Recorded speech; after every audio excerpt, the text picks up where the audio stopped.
If you're still struggling to find a Town Hall 18 strategy that actually delivers in both Legends and War, this is the one you don't skip.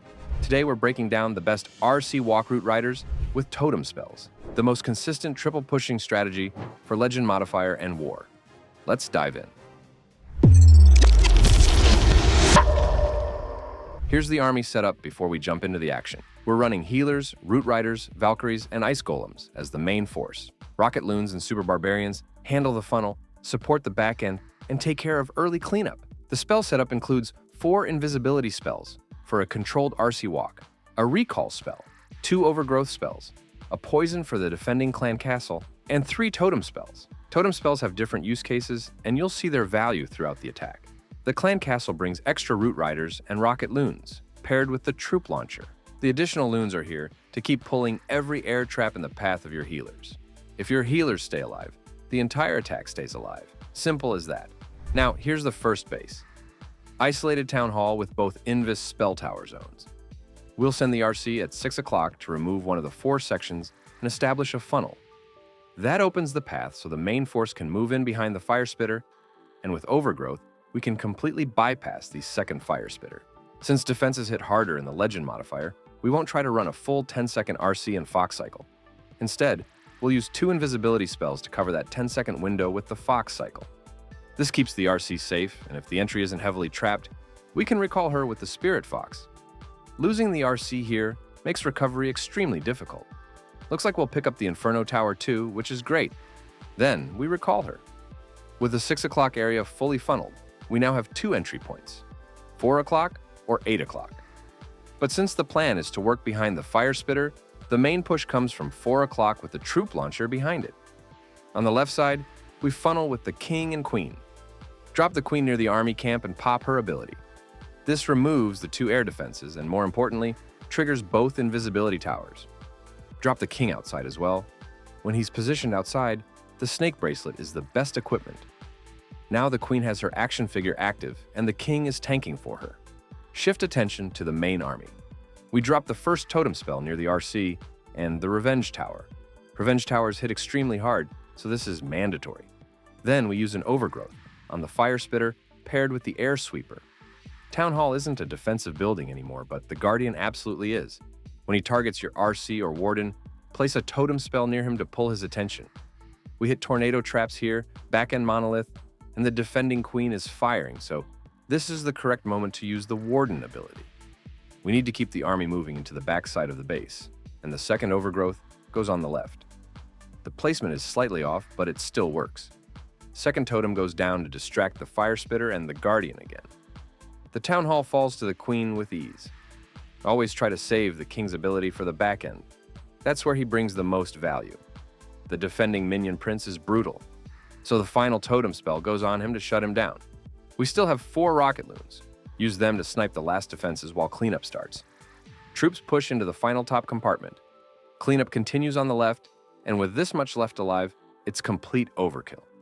Let's move to the next attack. Next, we've got a base with both invisibility spell towers, and the isolated core is divided with a dead zone. Here, we will try to clear one side of the base, and then main push from the middle.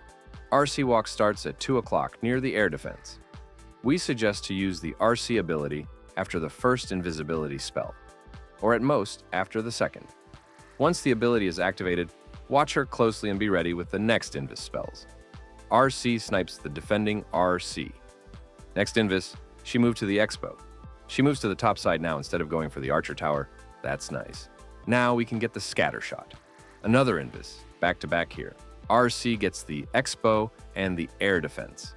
Now we recall her. We got the entire right side with only 4 invisibility spells. Baby Dragon on the right side storage for cleanup. Now we send in the main army from 3 o'clock. Troll Tesla here, Ice Golem, Route Riders, Valkyrie, Warden, RC, and Troop Launcher behind toward the middle. Queen at 6 o'clock, instant ability to speed up the funnel. Next, drop the King beside her. They form a strong combination on the outside. Queen triggers one Invis Tower and misses the other. Here comes the first totem spell in the middle to distract the Monolith, Infernos, and Fire Spitters. We want to use an Overgrowth on one Inferno Tower and the Fire Spitter. We could have covered the Revenge Tower here, but it's not the end of the world. Focus on the base. We trigger the Invis Tower, and the defending Ice Golem stalls them at the same time, so they don't go off path. Looks like we used an Ice Block spell here. Totem spell again to distract the Monolith here. The King and Queen are doing well on the outside to keep the funnel.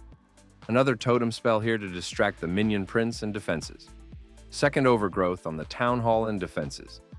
With the Totem spell distracting them, the Queen snipes the Minion Prince. Rocket Loons on the top side to snipe defenses and shape the funnel with Super Barbarians. Here we hold the Warden ability. Totem spell soaked enough damage, and our push is healthy. King ability here to keep everything tight. Once the second Overgrowth wears off, beautiful Warden ability, keeping everything inside the aura. That was insane. Cleanup on the top side early to avoid a time fail. Everything moves into the Town Hall compartment, takes it down, and that's how insane the strategy is. Moving to the next base. This base has Rage and Invisibility spell towers. We send in the RC at 3 o'clock.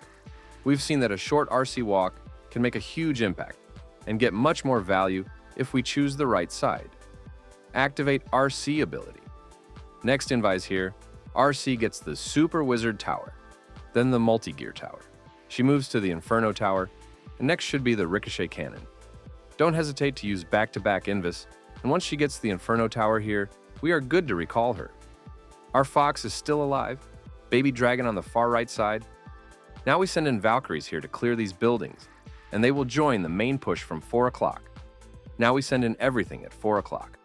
Queen at 3 o'clock. As usual, we activate her ability right away to force the funnel. We trigger the Invis Spell Tower with her giant arrow. She has to trigger that tower so later your army doesn't have to deal with it and can focus on the core. Drop the King beside the Queen. Here we use an Overgrowth on the core, cutting off the path to narrow it and covering the Rage spell tower-covered defenses. Unfortunately, the Guardian targets the King, and he's getting low. We drop a Totem spell to distract the Guardian and the Expo. The King is going to kill the defending King here. Minion Prince is dealing damage, and CC troops come out. We use the Warden ability, poison on the defending CC. We use another Totem on the Town Hall to distract the Guardian and Expos again. The Queen is doing her dumb thing here as she loves walls. Now Overgrowth on the right side again. 2 Rocket Loons on the Bomb Tower. Wall Breaker for the King. Super Barbarian Funnel on the top side to help the King. As soon as the Overgrowth wears off, we use the last Totem spell in the middle, and meanwhile, the Queen beautifully snipes the Revenge Tower. More Rocket Loons on the right side to snipe the air defense. Look at the army. That's a huge army left for the base, and there isn't much left to stop it. This is overkill, and that's how you're going to dominate the Legend League. For the final attack of the video, we've got a double Rage Tower base, and both Fire Spitters are facing the top side. We send in the RC at 6 o'clock. Our goal here is to take out the Multi-Gear Tower and the Rage Spell Tower. If we get more, that's a bonus. RC ability activated. More traps, and we lost the Fox here. Look at this entry, it's baited like hell. RC got caught by giant bombs and spring traps. That's a lot. Next invisibility spell, we get the Rage Spell Tower. We have one more invisibility spell and should get the Fire Spitter. We get it, and now let's recall her. We lured the CC with the RC. Poison spell on the Furnace. Now, Valkyrie at 6. The Valkyrie will slowly take down the Ice Golem, and we wait a bit here. The defending Queen might target the Valkyries, so we want to snipe her off. Here comes a Totem spell in front of the Queen and a Headhunter to snipe her off. The plan is successful. Valkyrie took care of the Ice Golem. Now we send in the main army from 6 o'clock towards the middle of the base. You always want to get the core with Warden ability. King and Queen on the right side. Queen Arrow got an air sweeper. Here comes the first Overgrowth on the left side. It gives a narrow path for our troops, and we are going to snipe the second Fire Spitter and the Revenge Tower early. Totem spell near the Revenge Tower to distract that pack of defenses. Rage Spell Tower goes off, we send the Headhunter, and then Warden ability here. The Headhunter will snipe off the defending hero safely. We've cleared the whole Rage Defenses section with the Warden ability. Next Overgrowth on the same spot to tighten the path. Totem spell near the Town Hall to distract the Minion Prince and the Guardian. 2 Rocket Loons to snipe the Archer Tower. Clean up outside. Troops are slowly moving to the left side. You should have already noticed that we don't have any rage spells in the army composition. That's where the Warden Rage gem shines. Overgrowth goes off. We have our King ability. We pop his ability to speed things up. And honestly, that's overkill triple again. That's how powerful the army is with totem spells. That's how you crush even the toughest Town Hall 18 bases with RC Walk Totem Spells Root Riders. If you want to master this strategy and dominate Legend League, hit that like button, subscribe, and watch the video again.